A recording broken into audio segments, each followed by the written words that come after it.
Cat Days by Griffin Rose on AO3. Episode 17, Chapter 3, Izuku, the Social Butterfly. Todoroki became a constant presence after that. Izuku dragged him to his lunch table the next day, and after that, Todoroki sought Izuku out every opportunity. After class, whenever Izuku went out with Tenya and the others or just stayed on campus, Todoroki was there, simply working next to him. He was a quiet presence, preferring to observe more than not, but he fit in well with everyone else. Koda wasn't much more of a talker of days either, and the two of them would gravitate to one another when the rest of them started getting more rambunctious. When Izuku first brought Todoroki over for lunch, the others had watched in surprise, glancing at one another before shyly trying to include Todoroki in their conversation. When he didn't respond in the overly hostile he wielded since the first day of school, they eased up and accepted his new presence. Izuku grew so used to him, silently orbiting him, that it was almost bizarre when Todoroki wasn't there. He'd go to share something funny from Twitter while winding down before bed, and Todoroki wouldn't be there. It was disconcerting how fast he had gotten used to Todoroki's presence. This just meant that Izuku started sending things to Todoroki's phone constantly, usually getting confused texts back. Of course, no matter how close he was with anyone in class, when the sports festival finally came, it was everyone for themselves. He stayed neck and neck with Todoroki during the obstacle course, flying above him as a squall. Todoroki either didn't recognize him or didn't care, because he never tried to knock Izuku out of the way. He had that hostile aura again, the one that made Izuku's instincts want to run away. Izuku assumed it had something to do with the pressure of the festival, or maybe because Endeavor was in the crowd. All he wanted to do was take Todoroki's hand and tell him it would be okay. But there wasn't time when they were literally racing each other. Once they hit the minefield, Todoroki was slowed down, watching his footwork, but Izuku was able to fly right over to the finish line, morphing back to a human at the last second so he crossed the line on the ground. Whoa! Coming in first place with a significant lead over everyone else is Midoriya Izuku, Hisashi announced. Todoroki and Bakugo stumbled over the line together, both trying to knock the other one out of the way. Second place was given to Todoroki, much to Bakugo's dismay. For the second event, Izuku attempted to pair up with Todoroki or Tenya, but both of them eyed the 1,000,000 points he was worth with hunger. "You'll have the 1,000,000 points if we were a team," Izuku grumbled. "I'm not going to be shown up by you every time," Tenya said. "Tensei's probably watching, you know." Izuku rolled his eyes. "Fine, but don't think I'll forget this betrayal."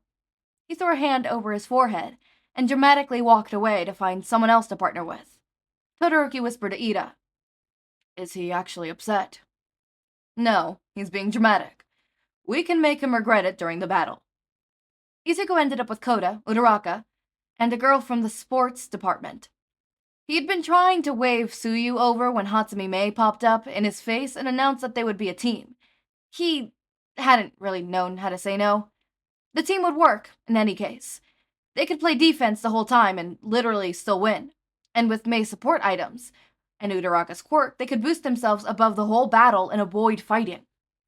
It might be overly cautious plan, but the cavalry battle was going to be bloodbath, so many teams fighting against each other. There might not have been actual blood, but it sure felt like it. They used Mei's gadgets and Uraraka's quirk early on, and then Izuku morphed into an ambulance to maneuver through them in the air. It was the biggest bird he could think of, and later he'd research to see if he could morph into anything bigger with wings. This was a gap in his Rigtal he needed to fix. At least he didn't have to worry too much about their combined weight, not with Uraraka on their team. They heard Bakugo angrily shouting at them from below, and then their classmate actually used his quirk to launch himself up at them, which had to be some kind of illegal move, but no one called him on it. He was easy to avoid, even after they had touched down and launched again. It wasn't flashy, but it was a strong defense, and they all advanced to the third and final round. During lunch, he and his classmates bickered good-naturedly over their early performances. Hoshino complained about Kaminari shocking the whole field, and Kaminari shot back with comments on letting Bakugo fly all over the area without them. This led to the complaints about Izuku's team literally flying out of their reach for most of the match. That was self-preservation, Izuku defended. Did you see their faces? You were going to tear my head off before you got the headband. Across the table, Kota nodded empathically. He'd been perfectly happy to stay out of everyone's way in the sky. Plus, he'd been able to call out to the birds and amass a small winged army to defend them. Even now, there were a lot of crows and maples hanging around the roof of the area. Their table continued to joke and tease each other, but Todoroki stayed silent next to Izuku. Well, not necessarily weird. Todoroki usually at least paid attention to the conversation around him. Now, he didn't even look up from his soba, and he kept staring at his left hand.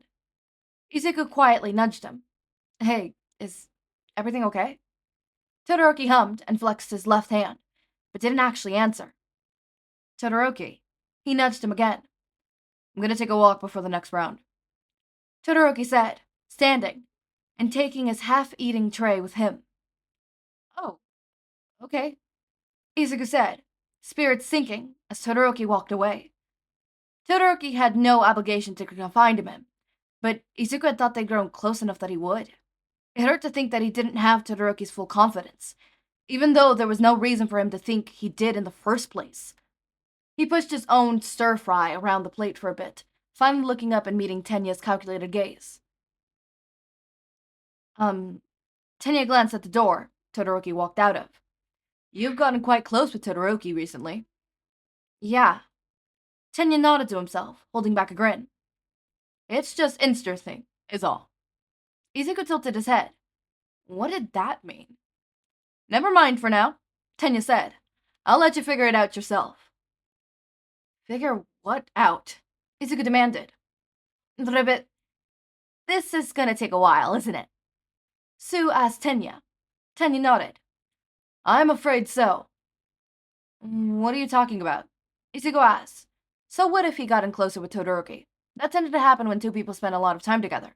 And they were only doing that to keep Todoroki out of his own house. Not hating each other made it significantly easier. But it wasn't like Izuku could explain that. He couldn't betray Todoroki's trust that way. This is a perfect opportunity to bet how long it takes, Uraraka suggested.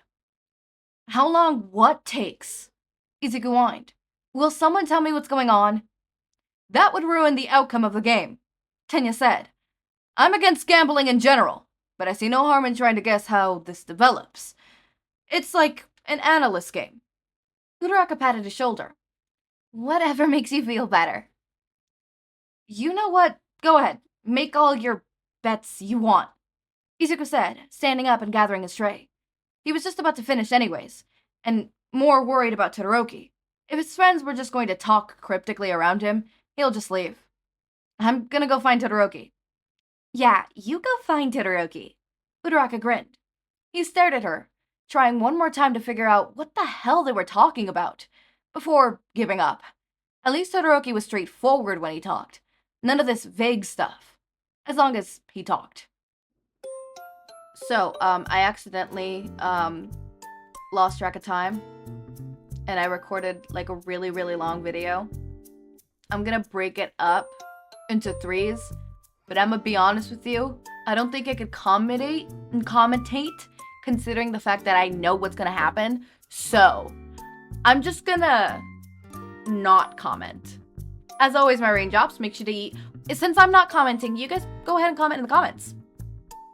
Comment in the comments. Okay, anyways, as always, my raindrops, make sure to eat, sleep, drink water, take your meds. Have a wonderful day or night. Link to my Discord server and socials are down in the description. Subscribe to see more of my content, and thank you so much for watching.